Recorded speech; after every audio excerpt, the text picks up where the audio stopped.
It's really a pleasure to be here today with you. It's wonderful to see so many old friends and to meet so many new people here. Look, the topic of teacher preparation is a perennial topic. I don't know how many meetings I've been to on teacher education over how many decades. It's generally characterized by lofty rhetoric, angry ideological exchanges, finger-pointing, hand-wringing, a lot more heat than light. And I think this could be an extraordinary moment. This could be a time for real and constructive action. The stars are all aligned. Let me talk about that for just a moment.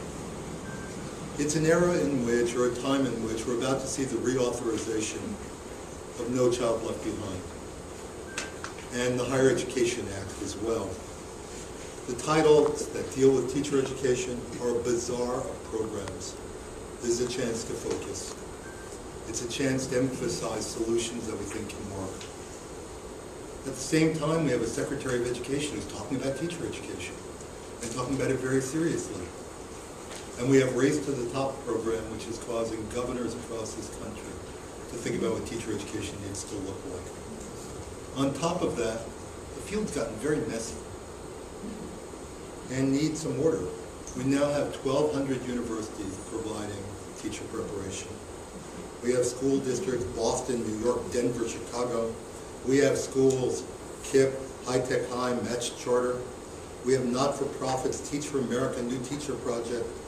We have states, almost all of which now have alternative routes, which are moving in opposite directions the speed of light in order to increase the quantity of teachers. They're developing alternative routes. In order to increase the quality, they're making requirements to become a teacher through traditional routes more rigorous. What we're seeing is federal programs, in addition to Raise to the Top, Transition to Teaching, Troops to Teachers, NSF, Defense Department, Agriculture Department, Labor Department, are all doing things in teacher education. And the for-profit world is there too. The American College of Education, Capella, and Kaplan, to name just a few. At the same time, what we're finding is the mood toward education schools has grown increasingly critical. Foundations, press, government. And indeed, there are some serious problems in teacher education. I wrote a report outlining several of them a few years ago. And before I go into those, what I tell you is there are excellent programs at some universities around this country.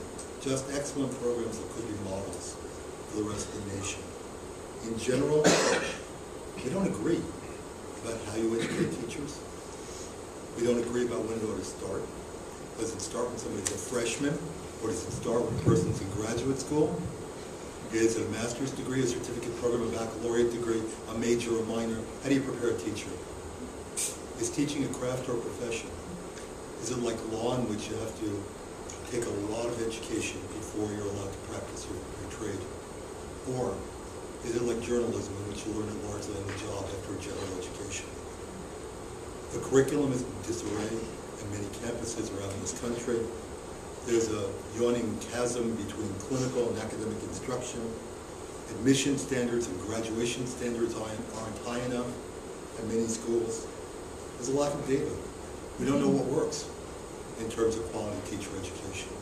We're not even quite sure what a quality teacher is and how we recognize the characteristics that person ought to have before entering the profession. And the bottom line is that 60% of alums say that they weren't adequately prepared to become teachers. The majority of principals agree. So what do we take out of this? Those problems are really a reflection of a much larger challenge. The whole world changed, demographically, economically, technologically, and globally. Every social institution has been shaken by those changes. And you can see it, they all seem broken.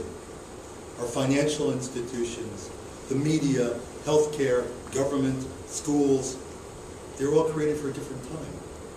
And they don't fit the current era. We've asked schools to do things we've never asked them to do before. We've asked them to switch their focus in a revolutionary fashion.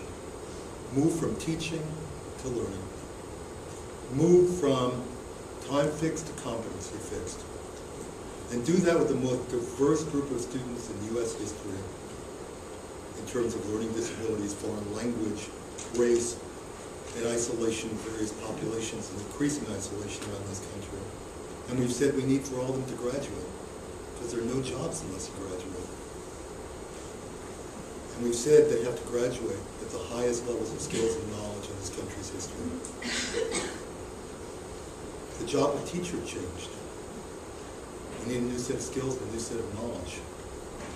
And so, whichever provider provides it, we need to rethink teacher education as it exists.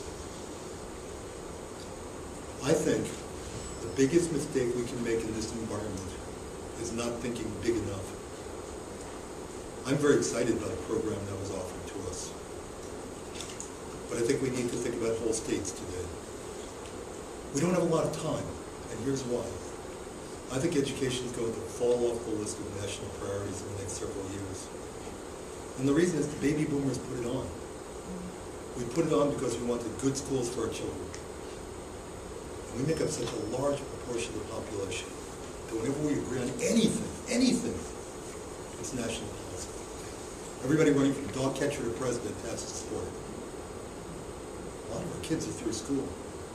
The big issue for us now is our parents, who are frail, and we're going to fight for health care, Social Security, and elder care. And then in a few years, we're going to use those things ourselves. I suspect we will see changing issues.